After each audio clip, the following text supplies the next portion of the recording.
The Galactic Council chamber fell silent as Ambassador Zixthor of the Vradian Empire rose from his crystalline seat. His four eyes gleamed with satisfaction as he addressed the assembly of 200 alien species. The holographic display behind him showed Earth, a blue marble spinning peacefully in the darkness of space. Esteemed members of the Council, Zixthor began, his translator converting his clicks and whistles into the common tongue. Today marks a historic occasion. The human species has rejected our final diplomatic offer. They refuse to surrender their mining rights to the asteroid belt. They refuse to limit their expansion beyond their moon. Most insulting of all, they refuse to pay the resource taxation that every species in this galaxy must pay. Murmurs rippled through the chamber. The humans had only discovered faster-than-light travel 3 years ago. They were newcomers, primitives who barely understood the complex web of galactic politics. Yet they had the audacity to refuse the Council's demands.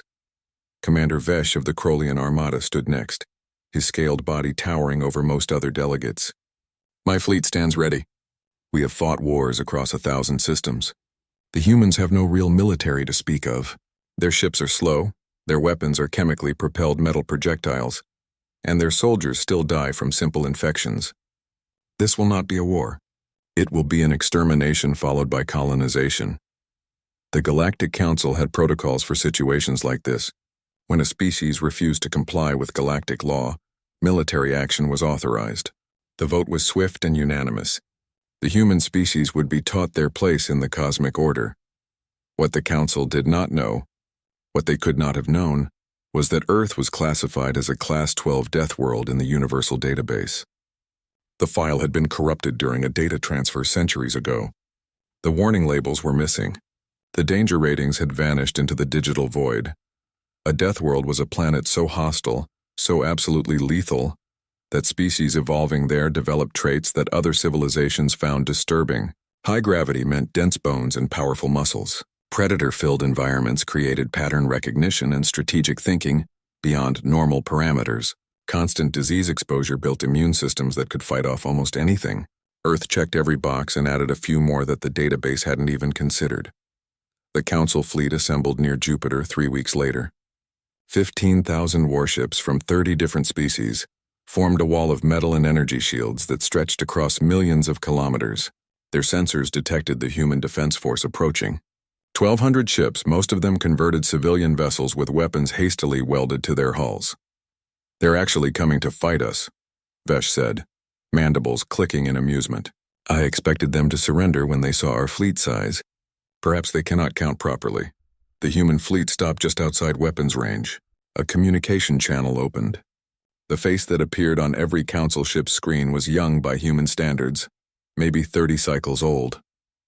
She wore a simple gray uniform with no decorations. Her eyes were brown, unremarkable by most standards. But there was something in those eyes that made several Council members shift uncomfortably. "I am Admiral Chen of the Earth Defense Force," the human said. Her voice was calm, almost conversational. "You have entered our solar system with hostile intent. You have threatened our homeworld. You have given us no choice but to defend ourselves. I want you to understand something before this begins. We didn't want this war, but if you insist on fighting us, you're going to learn something that every predator on Earth learned millions of years ago." "And what is that, primitive?" Vesh interrupted, his voice dripping with contempt. Admiral Chen smiled. It wasn't a happy expression. It was the smile of a wolf spotting wounded prey. "That humans don't just survive. We persist, we adapt, we overcome, and we never ever forget." The channel closed. For a moment, nothing happened. Then the human fleet split apart in a maneuver that should have been impossible for ships of their size. They moved with precision that suggested a hive mind, except these were individuals making split-second decisions in perfect coordination. The Council fleet opened fire first. Energy beams that could melt through starship armor crossed the void. Missiles that could crack moons launched by the thousands. The humans should have been vaporized in the opening salvo. Instead, their ships danced. They moved in 3 dimensions with a grace that combat vessels simply didn't possess. They rolled, twisted, and spiraled through patterns that made the tracking systems glitch. When the beams did connect, strange metallic clouds erupted from the human ships, clouds that dispersed the energy harmlessly. "Chaff," one of the Council tactical officers reported. "They're using primitive chaff to disrupt our targeting." But that shouldn't work against our systems. It did work, though, because human chaff wasn't primitive. It was specifically engineered after analyzing captured council technology. The humans had been preparing for this moment since their first contact with alien species. They had smiled and nodded during diplomatic meetings while their scientists dissected every piece of technology they could acquire. They had played the role of ignorant newcomers while building weapons designed to kill gods. The human counterattack began with railguns. Massive projectiles accelerated to a fraction of light speed, each one carrying the kinetic energy of a small nuclear weapon. Council shields, designed to stop energy weapons, did nothing against solid matter moving at relativistic speeds. The first 3 council ships exploded before their crews understood what had hit them.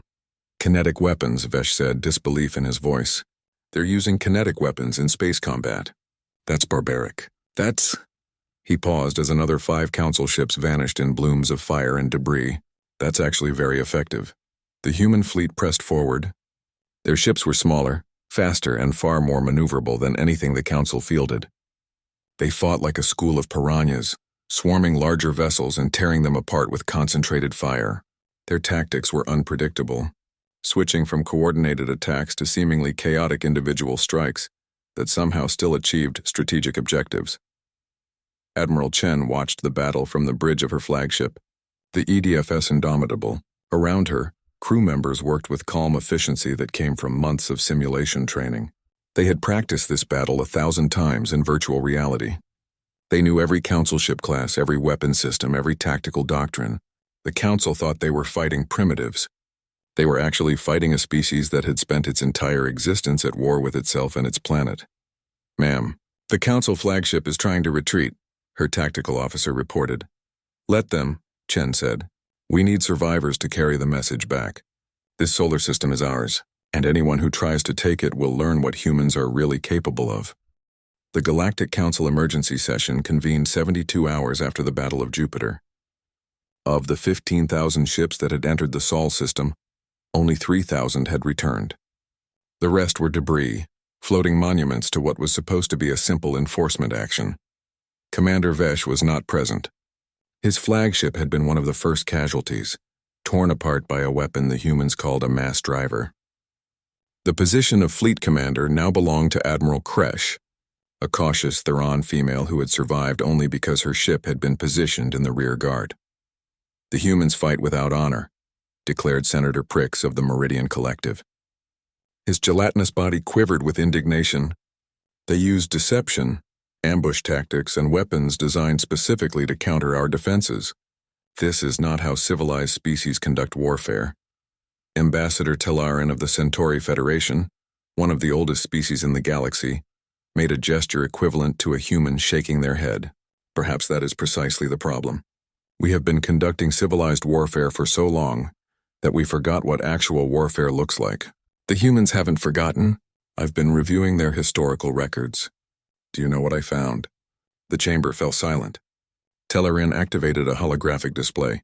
Images of Earth's surface appeared, showing scenes of devastation and conflict. Cities burned. Armies clashed. Weapons of unimaginable destruction leveled entire regions. In the last 5,000 years, the humans have fought over 16,000 major wars. Not skirmishes. Not border disputes. Full-scale wars involving millions of combatants. They have created weapons capable of sterilizing their entire planet, then chose not to use them because they understood the consequences. They have killed over 1 billion of their own species in conflicts over resources, ideology, and territory. They have invented new ways to destroy each other with every generation.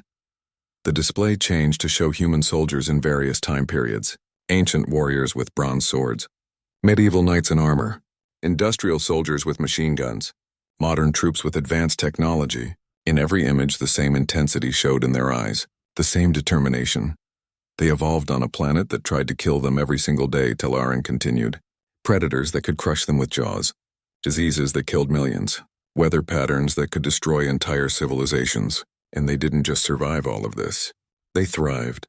They conquered their world so completely that they became the dominant predator. Then, because they had no more external enemies, they fought each other.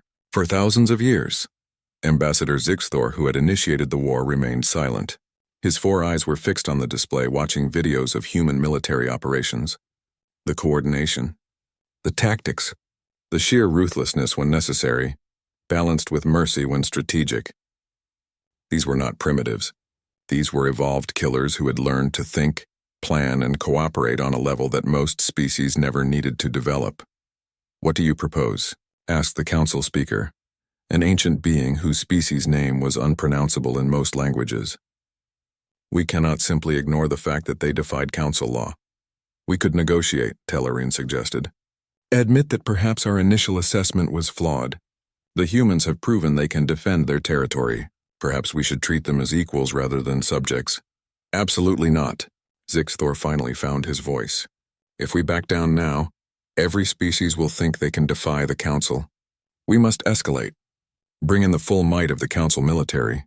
The humans won one battle. They cannot win a war against the combined forces of 200 species." The vote was close, but the hardliners won. The council would commit its full military might to subjugating humanity. 500,000 ships would be assembled. Every major military power in the galaxy would contribute forces. The humans would be crushed, and the galaxy would see what happened to those who defied the council. On Earth, Admiral Chen received the intelligence reports about the council's plans with grim satisfaction. She stood in the war room deep beneath the Cheyenne Mountain complex, surrounded by holographic displays showing troop deployments, ship constructions, and resource allocations across human-controlled space. "They're doing exactly what we predicted," said General Park, the head of Earth Defense Force Strategic Planning. "They're committing everything to one massive assault. They think overwhelming force will break us. It might," Chen admitted, "if we fight them the way they expect us to fight. But we're not going to do that." She activated a new display. It showed the solar system, but with additions that hadn't existed a month ago.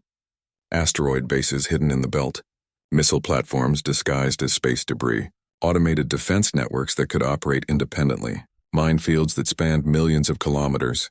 "We've been fortifying since the first battle. Every rock with enough mass to hide a weapons platform now has one. Every approach vector into the inner system is covered by overlapping fields of fire. But more importantly, we're not going to sit here and wait for them to arrive." The hologram expanded to show nearby star systems. Human survey ships had been mapping them for 3 years, long before the war started. Now those maps would become battlefields. "If they want a war, we'll give them one," Chen said. "But it will be fought on our terms in places of our choosing. We're going to hit their supply lines, their staging areas, their home systems. We're going to teach them what it means to wage total war against a species that has been perfecting the art of warfare for millennia." "That's a massive escalation," Park warned. "They have 200 species. We're alone." Chen smiled that wolf smile again. "Are we? I've been in communication with 17 species that the Council has subjugated over the past 1,000 years. Species that were forced to comply but never forgot their independence. They've been waiting for someone to stand up to the Council. We just became that someone. And as for being alone, humans have never needed allies to win. We just need a cause worth fighting for. And defending our home?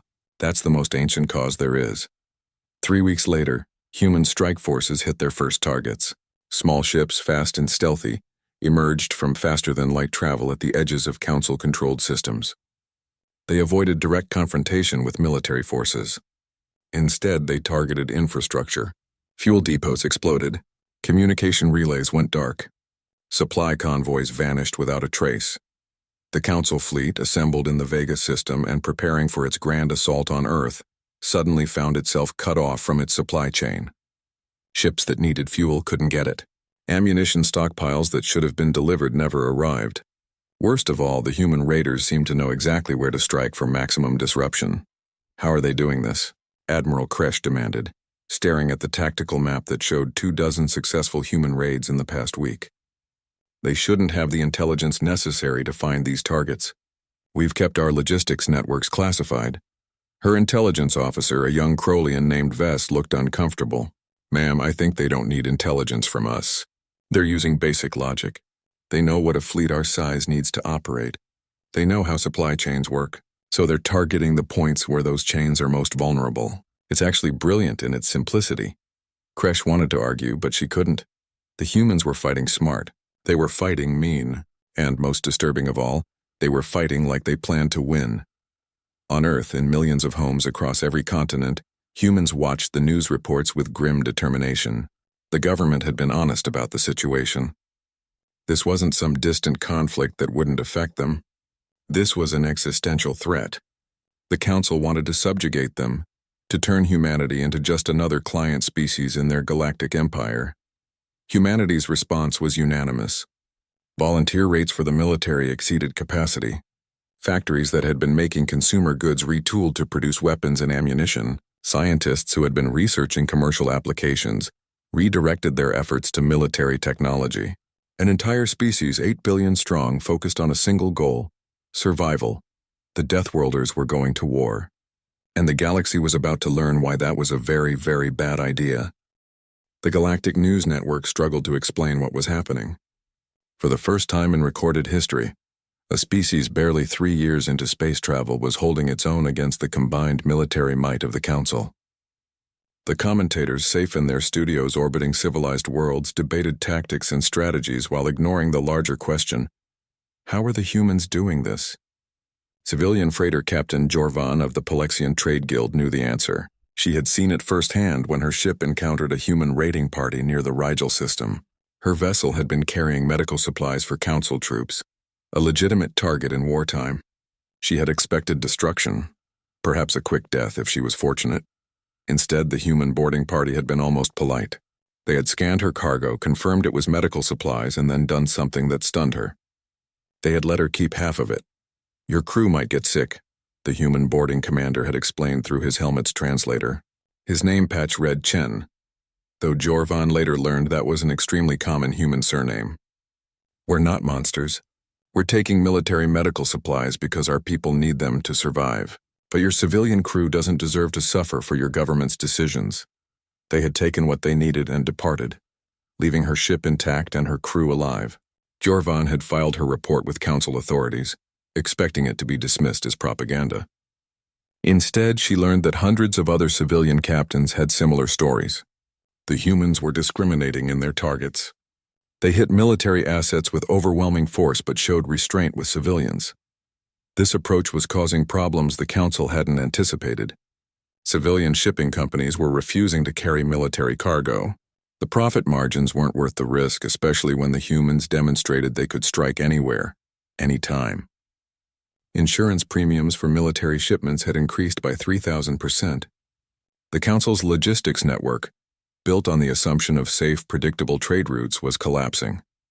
Meanwhile, the promised Council counterattack kept being delayed. Admiral Kresh had requested another month to resolve the supply issues. Then another month. The 500,000 ships assembled in the Vega system sat idle, consuming resources while accomplishing nothing. Crew morale plummeted. Several species began to quietly question whether this war was worth the cost. Earth itself had transformed into a fortress unlike anything the galaxy had ever seen.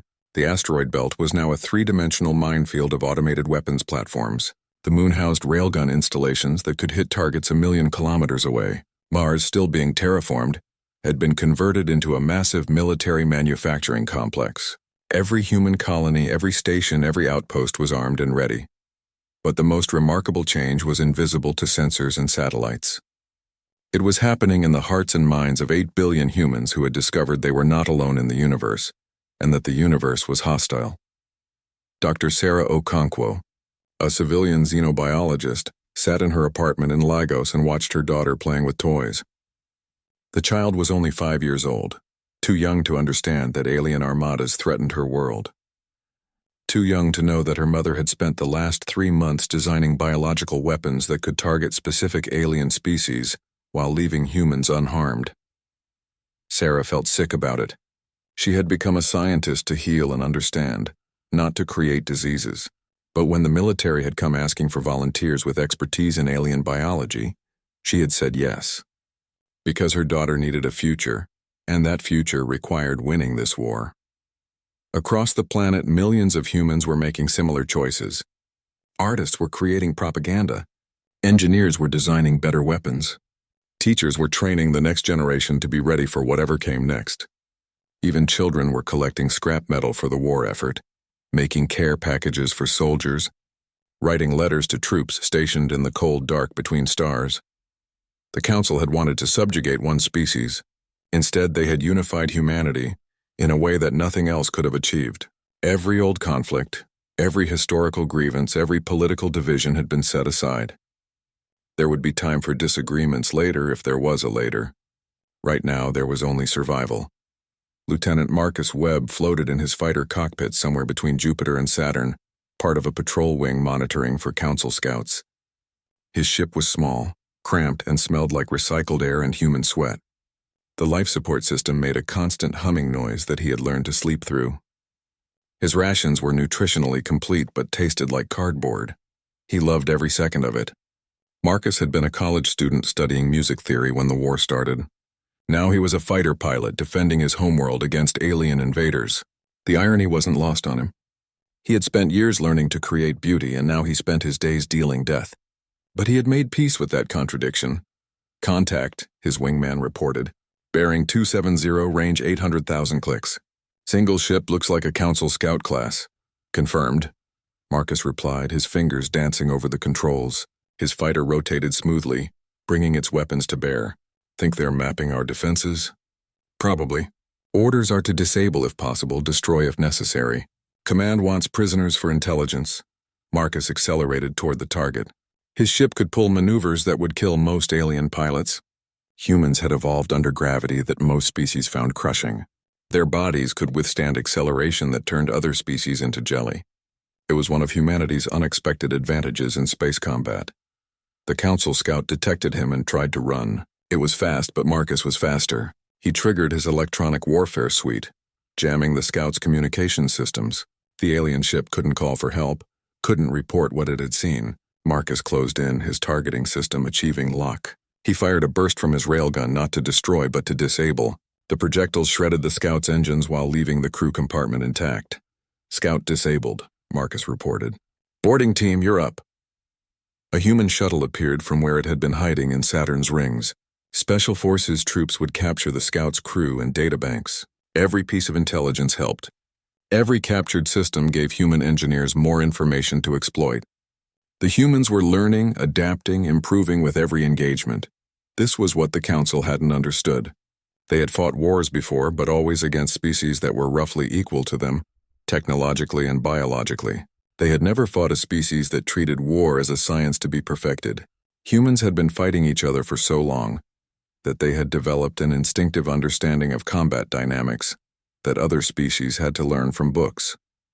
Back on Earth, in the underground bunker that served as military headquarters, Admiral Chen reviewed the latest reports with her command staff. The news was mixed. Casualties were increasing. The economic strain of total war was showing, but the strategic picture remained favorable. The Council is fragmenting, her intelligence chief reported. 17 species have officially withdrawn from the alliance. Another 32 are considering it. They're learning that subjugating us is going to cost more than they're willing to pay. What about the hardcore members? Chen asked. The ones who initiated this war? Still committed. The Viridian Empire, the Crolian Armada, and the Meridian Collective are pushing for escalation. They're talking about using weapons they've kept banned for the past 1,000 years. Biological agents, kinetic planet killers, anything that might break our resistance. Chen nodded slowly. She had expected this. Desperate enemies did desperate things. If they cross that line, we respond in kind. Make sure every Council world knows what will happen if they target Earth directly. We have the capability to sterilize entire planets now. We don't want to use it, but we will if forced. It was the oldest strategy in warfare. Deterrence through strength.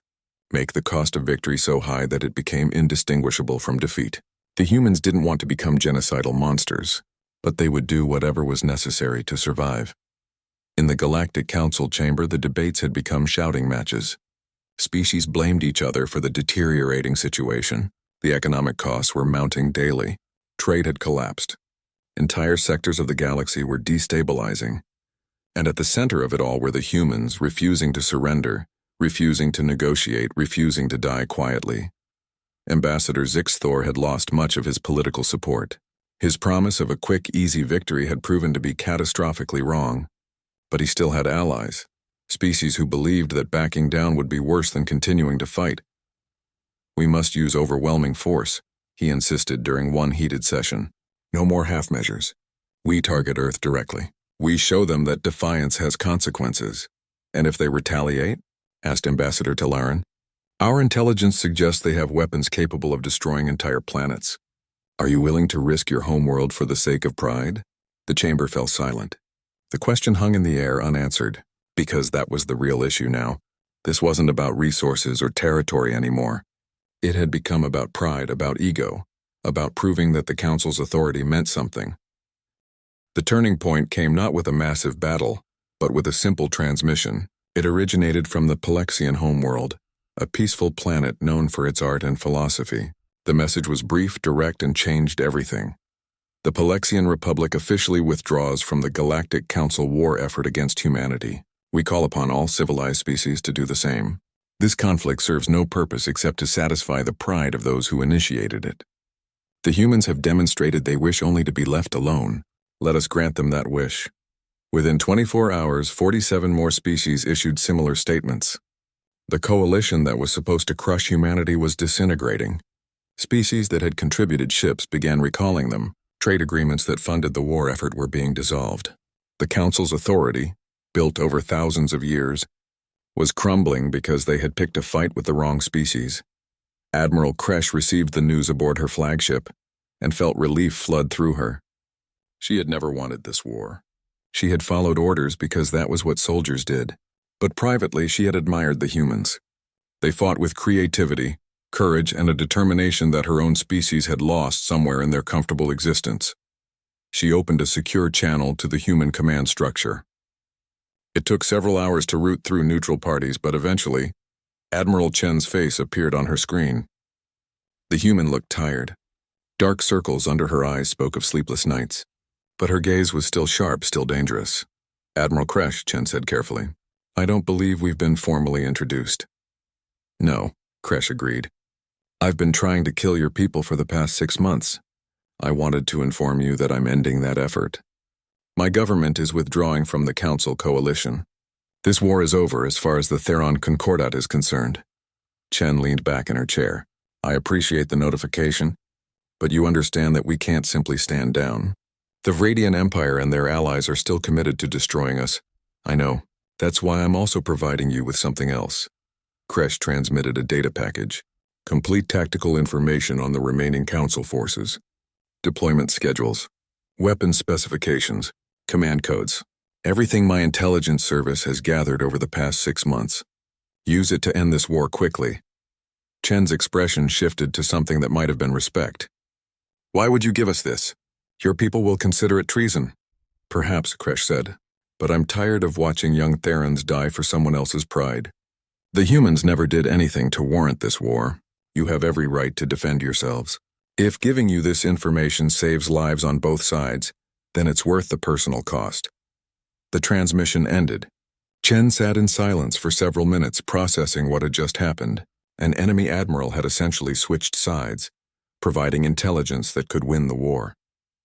It was either the most elaborate trap in history or a genuine peace offering. Her staff analyzed the data. It was genuine. Everything checked out. The locations, the codes, the tactical assessments. It was a complete blueprint of the enemy's remaining forces. And it revealed something that made Chen smile for the first time in weeks. The hardline Council species had been lying to each other. Each believed the others were contributing more forces than they actually were. The Vradian Empire claimed to have 200,000 ships, but really only had 60,000. The Crolian Armada boasted about their fleet strength, while hiding that half their ships were outdated models barely capable of faster-than-light travel. The entire remaining coalition was a house of cards built on deception and inflated egos. We can end this, General Park said, studying the data. One decisive strike. Hit their staging area before they realize we have this intelligence. Destroy their capacity to continue the war. Chen shook her head. No, we've proven we can fight. Now we need to prove we can show mercy. Otherwise, we're just proving their worst fears about us correct. She opened a channel to Earth's civilian government. President Martinez appeared, looking as exhausted as Chen felt. The war had aged her 10 years and 6 months. Her hair had gone gray. Her face showed lines that hadn't been there before. Admiral, Martinez said, I'm hoping you have good news. I have an opportunity, Madam President. A chance to end the war on our terms. but it requires taking a risk. Chen explained Kresh's intelligence and her plan. Martinez listened without interrupting, her expression growing more thoughtful as the details emerged. "You want to offer them peace," Martinez said, "after everything they've done to us. I want to show them that we're better than they thought, that we're not monsters, that we can be trusted to have power without abusing it. If we crush them now, the galaxy will fear us. If we offer peace from a position of strength, they'll respect us." Martinez considered this. "The people want revenge. We've lost over 200,000 soldiers. Entire colonies have been destroyed. Families are grieving. And you want me to tell them we're going to let the people responsible go unpunished?" "No," Chen said firmly. "I want you to tell them we won, that we proved humans are strong enough to defend ourselves and wise enough to know when to stop fighting, that we're not conquerors or monsters. We're survivors who would rather build than destroy." The president closed her eyes for a long moment. When she opened them again, there was determination there. "Do it, offer them peace, but make damn sure they understand that this is a one-time offer. If they come at us again, there won't be any mercy." Chen drafted the message herself. She kept it simple, direct, and untranslatable into anything except truth. She sent it through every communication channel available, making sure every council species received it simultaneously. To the members of the Galactic Council, humanity offers peace. We did not want this war. You forced it upon us, but we have proven we can defend ourselves. We have also proven we can show mercy. These are the terms. 1. All council forces withdraw from human space immediately. 2. Earth and all human colonies are recognized as sovereign territory, not subject to council laws or taxes. 3. The species who initiated this war pay reparations to the families of those killed. 4. In exchange, humanity will not pursue further military action. We will not seek revenge. We will not destroy your worlds, though we now have that capability. We offer this peace not because we are weak, but because we are strong enough to choose peace over endless war. You have 72 hours to accept these terms. After that, we will assume you prefer mutual destruction. Choose wisely." The message caused chaos in the Galactic Council. The hardliners wanted to reject it out of pride. The moderates saw it as the escape route they desperately needed.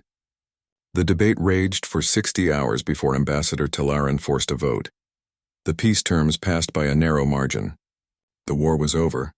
Humanity had won not just the right to exist, but the right to exist on their own terms. Admiral Chen stood on the bridge of her flagship and watched as the last council warships departed the Sol system. Her crew cheered. Across Earth and every human colony, celebrations erupted. People who had lived under the threat of extinction for 6 months could finally breathe freely. But Chen didn't celebrate. She knew this peace was fragile. The galaxy had learned that humans were dangerous, but they hadn't learned to trust them yet. That would take time, generations perhaps. The war had ended, but the harder work of building lasting peace was just beginning. Lieutenant Marcus Webb, back from his patrol, landed his fighter and climbed out to find the entire hangar bay in celebration. His fellow pilots were hugging, crying, laughing. Someone had somehow acquired champagne, a nearly priceless commodity during wartime. They offered him a glass. "We did it," his wingman shouted over the noise. "We actually did it. We beat the entire Galactic Council." Marcus took the glass and raised it in a toast. "We survived," he corrected. "We proved we have the right to exist. That's enough. That's everything." On the Vradian homeworld, Ambassador Zixthor watched the celebrations with bitter anger. His career was destroyed. His species' reputation was ruined. They had started a war they couldn't finish, against a species they had underestimated in every possible way. But beneath the anger was something else. Something that scared him more than any human weapon. It was the realization that the humans had shown mercy when they could have chosen revenge. They had proven they were better than the Council in the one way that mattered most. They had the strength to fight and the wisdom to stop. The galaxy would never be the same. The old order was broken, and the species responsible for breaking it was barely 3 years into space exploration. What would happen when they had 100 years of experience? 1,000 years? Zixthor closed his eyes and whispered a prayer to gods he no longer believed in, because the galaxy had just learned what happened when you waged war against humanity, the Deathworlders, and the lesson was one that would echo through the stars for generations to come. They survived. They adapted. They overcame. And they never ever forgot. 5 years after the war ended, the galaxy looked very different. The Galactic Council still existed, but its power had diminished significantly. Species that had once accepted its authority without question now negotiated, demanded, and sometimes simply ignored its mandates. The humans had proven that the Council could be defied, and that knowledge changed everything. Earth had become something unexpected. Not a conquered world, not an isolated fortress. Instead, it had transformed into the galaxy's most unlikely success story. Human traders moved through space lanes that had been closed to them before the war. Human diplomats negotiated treaties with species who had tried to kill them just years earlier. Human technology, born from desperate wartime innovation, was now highly sought after. Captain Aria Santos commanded the merchant vessel Prosperity, hauling cargo between Earth and the Palexian Republic. Her ship was one of hundreds now making regular runs through what humans had started calling the trade network. It was remarkable how quickly former enemies became business partners when there was profit to be made. Her current cargo was especially interesting. Medical technology developed by human doctors during the war, designed to work on multiple alien physiologies. The Palexians were willing to pay premium prices for it, and Aria was happy to oblige. She had served in the Earth Defense Force during the war, piloting a destroyer that had seen action in 17 engagements. Now she was a civilian again, though she kept her old service pistol locked in her cabin, just in case. "Captain, we're receiving a transmission from an unidentified vessel," her communications officer reported. "They're requesting permission to dock and speak with you personally." Aria felt her combat instincts activate. Unknown ships wanting personal meetings rarely meant good news.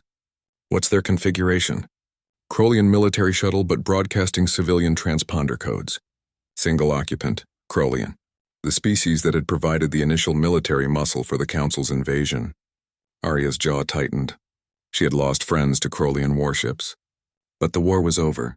Peace meant giving former enemies a chance, grant them docking permission, but keep weapons hot just in case.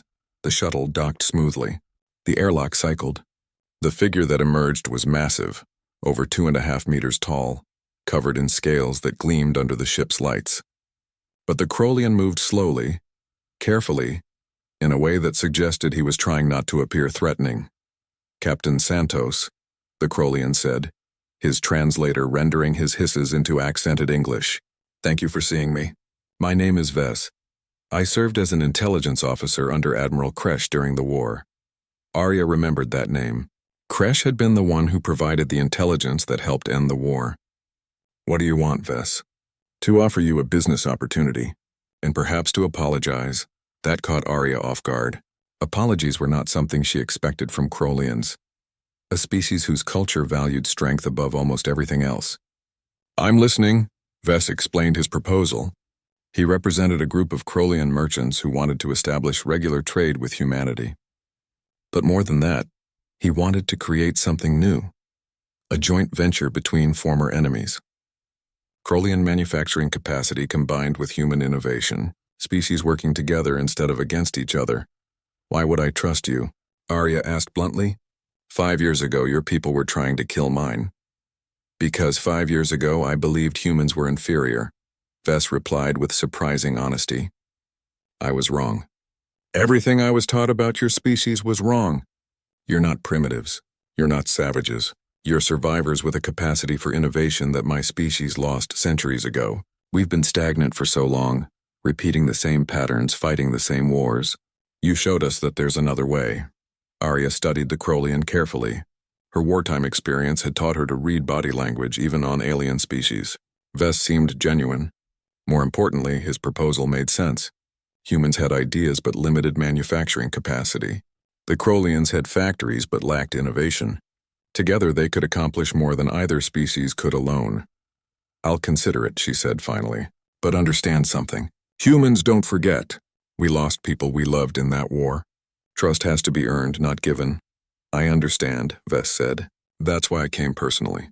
To show that some of us are willing to make the effort." On Earth, the changes were even more dramatic. The underground military complex beneath Cheyenne Mountain had been converted into the headquarters for the new Human Diplomatic Corps. Admiral Chen, promoted to overall commander of Earth's defense forces, now spent more time in diplomatic meetings than military briefings. Today's meeting was with a delegation from the Meridian Collective, one of the species that had pushed hardest for humanity's destruction during the war. The Meridians were gelatinous beings who communicated through color changes in their transparent bodies. Their leader, Prix, had personally called humans barbaric during the council sessions that authorized military action. Now that same Prix sat across from Chen, his body cycling through shades that the translator interpreted as contrition and hope. "Admiral Chen," Prix began, his voice synthesized by the translation device mounted on his environmental suit. "I come to make amends for the wrongs my species committed against yours." Chen kept her expression neutral. "I'm listening. The Meridian Collective has been part of the Galactic Council for 3,000 years. In all that time, we never questioned its authority. We never challenged its decisions. We simply assumed that the Council's way was the only way. Your species showed us how wrong we were. You proved that courage and determination matter more than size or age. You taught us that sometimes the new voice in the room is the one worth listening to." "That's a nice speech," Chen said. "But what are you actually offering?" Prix's body flushed with colors that indicated embarrassment. "Direct communication. The Meridian Collective controls 3 of the major communication relay stations in this galactic sector. We're willing to grant humanity unrestricted access. Your messages will reach anywhere in the galaxy instantaneously. No council oversight. No censorship. Complete freedom of communication." Chen sat back, surprised despite herself. Control of communication was power. The fact that the Meridians were willing to share that power represented a massive shift in galactic politics. "In exchange for what?" she asked. "Because nothing was ever free in politics." "In exchange for you teaching us," Prix said simply. "Send advisors to our worlds. Show us how you innovate so quickly. Help us understand how a species can be so adaptable. We don't want to become human. We want to become better Meridians, and we believe you can help us do that." Chen considered the offer.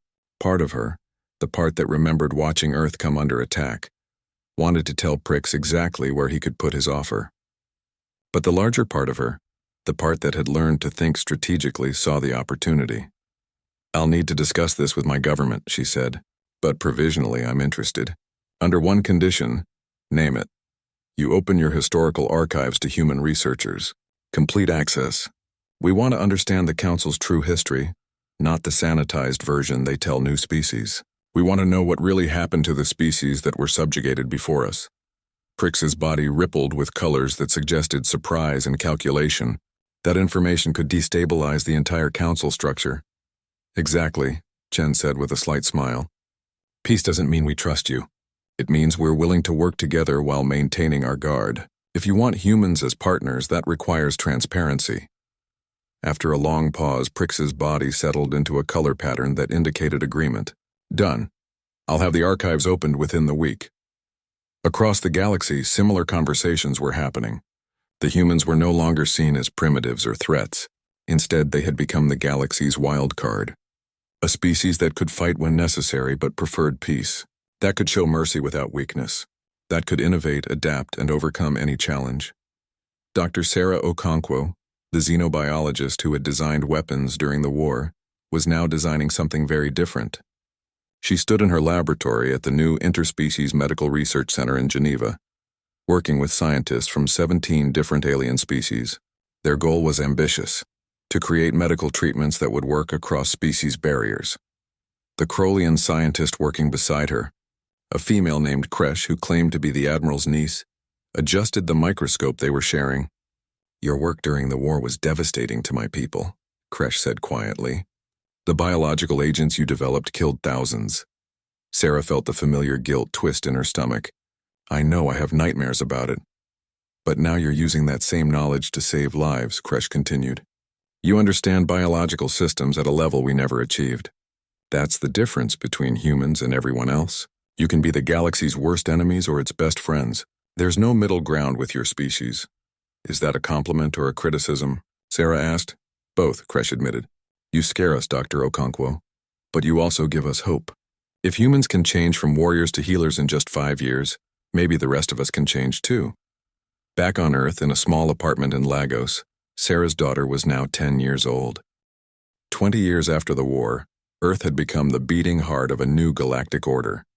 Not through conquest or domination, but through something far more powerful: example. The old Galactic Council still existed, but it had been reformed from within. Species that had once accepted arbitrary authority now demanded representation and transparency. The changes sweeping through galactic civilization all traced back to a single moment when humanity had said no. Ambassador Jennifer Okonkwo, daughter of Dr. Sarah Okonkwo, stood before the reformed Galactic Assembly and prepared to make history. At 30 years old, she was the youngest ambassador in the Assembly's history. She was also human, and 20 years ago, her species hadn't even known aliens existed. Now she was about to propose something that would have been unthinkable during her mother's time. "Honored members of the Assembly," she began, her voice clear and confident. "I come before you today to propose the Interspecies Cooperation Initiative. This initiative would establish shared research stations, joint military exercises for defensive purposes only, and cultural exchange programs across all member species. The goal is simple: to ensure that we never again allow fear and misunderstanding to lead us to war." The Assembly Chamber, rebuilt to accommodate the diverse needs of hundreds of species, filled with sounds of discussion. Some delegates supported the proposal immediately, others were skeptical, a few were openly hostile. But everyone listened. 20 years ago, they might have dismissed a human proposal out of hand. Now they gave it serious consideration. Representative Velkoth of the Krolian clans stood to speak. The humans propose cooperation while maintaining the largest military force in the galaxy. How can we trust their intentions? Jennifer had expected this question. Because we've had the power to dominate for 2 decades and chosen not to. We could have demanded tribute. We could have colonized your worlds. We could have enforced our will through military might. Instead, we traded with you. We shared technology with you. We helped you when disasters struck your worlds. Our actions speak louder than any promises we could make. She pulled up a holographic display showing humanitarian missions. Human medical. Ships responding to a plague on the Theron homeworld. Human engineers helping rebuild infrastructure after a natural disaster on Palexia. Human teachers establishing schools on frontier worlds. 20 years of consistent action, building trust through deeds rather than words. The vote wasn't unanimous, but it passed. The Interspecies Cooperation Initiative would move forward. It was a small step, but it represented something profound. The galaxy was choosing cooperation over competition, unity over division, and humanity. The species that had been dismissed as primitive just 2 decades earlier was leading the way. On Mars, now fully terraformed and home to 3 billion humans and 2 billion aliens, Admiral Chen celebrated her 85th birthday. She had retired from active military service 10 years earlier, but she still consulted on defense matters. Today, however, she was focused on family. Her grandchildren, a mix of biological and adopted, gathered around her. Some were fully human. Others were the product of human-alien relationships that would have been impossible to imagine during the war. "Tell us about the war, grandmother," her youngest grandson asked. He was 7 years old, born long after peace had been established. To him, the war was ancient history, something from a different era. Chen smiled, wondering how to explain it to someone who had never known anything but peace. "It was a time when we learned who we really were," she said finally. "We discovered that we could be strong without being cruel, that we could fight without losing our humanity. That survival wasn't enough. We had to survive with our principles intact." Her grandson looked confused, too young to fully understand. But her older grandchildren nodded. They had studied the war in school, learned about the sacrifices made, the choices faced. They understood that their comfortable lives had been built on the courage of people who refused to surrender. Across the solar system, monuments commemorated those who had died during the war. Every ship, every station, every colony had memorials. The names were carved in stone and metal, preserved so that future generations would remember the cost of freedom. 200,000 names. 200,000 stories cut short by violence that should never have happened. But humanity had learned something from that tragedy. War was sometimes necessary, but it was never desirable. Peace was worth fighting for, but it was also worth working for every single day. The memorials didn't just honor the dead. They served as reminders to the living about what happened when diplomacy failed. Captain Arya Santos, now commanding one of the largest merchant fleets in the galaxy, sat in her office aboard the headquarters station orbiting Earth. Her joint venture with Vess had grown beyond anything either of them had imagined. Human innovation combined with Crolian manufacturing had created a commercial empire spanning 24 star systems. They employed over 1 million beings from 30 different species. Vess entered her office moving more slowly than he had 20 years earlier, but still vital. "We've received another acquisition offer," he said, settling his massive frame into a specially designed chair. "The Meridian Collective wants to buy us out. 30 trillion credits." Arya whistled softly. That was more money than she could spend in 10 lifetimes. "Tempting. What do you think?" "I think we've built something important," Vess replied. "Not just a business, but a model for how species can work together. If we sell to the Meridians, they'll just absorb it into their existing structure. The joint nature of the enterprise will disappear. It'll become just another corporate entity." "So we turn them down?" "I'm saying we negotiate. We offer them partnership instead of ownership. Bring them into what we've built rather than letting them buy it. Show them that cooperation produces better results than acquisition." Arya grinned. "When did you become such an idealist?" "When a human showed me that idealism backed by competence can change the galaxy," Vess said. "You taught me that, Arya. All of you did." In the Palexian Republic, the annual Festival of Understanding celebrated the end of the war and the beginning of the peace. It had become the galaxy's largest cultural event, attracting billions of visitors from across known space. Humans performed alongside aliens. Art from hundreds of worlds was displayed. Music that blended dozens of traditions filled the air. Marcus Webb, now in his 50s and recognized as one of the galaxy's premier composers, conducted an orchestra of 300 musicians from 90 different species. His latest symphony, From Ashes, told the story of the war and its aftermath through sound. The piece started with dissonance and chaos, representing the conflict. It gradually resolved into harmony, showing how former enemies had become partners. As the final notes faded, the audience of 50,000 beings rose in applause. Humans, Crolians, Palexians, Therons, Meridians, Vradians, and dozens of other species standing together, celebrating art that transcended their differences. This was the real victory. Not the military triumph 20 years ago, but this moment of shared appreciation for beauty. Back on Earth, in a classroom in New Delhi, students from 9 different species learned galactic history together. The teacher, a Theron named Kresh, great-niece of the admiral who had helped end the war, taught them about the conflict with careful balance. She didn't hide the mistakes made by the Council. She also didn't portray humans as perfect heroes. She taught the truth, that imperfect beings had made mistakes, learned from them, and chosen to do better.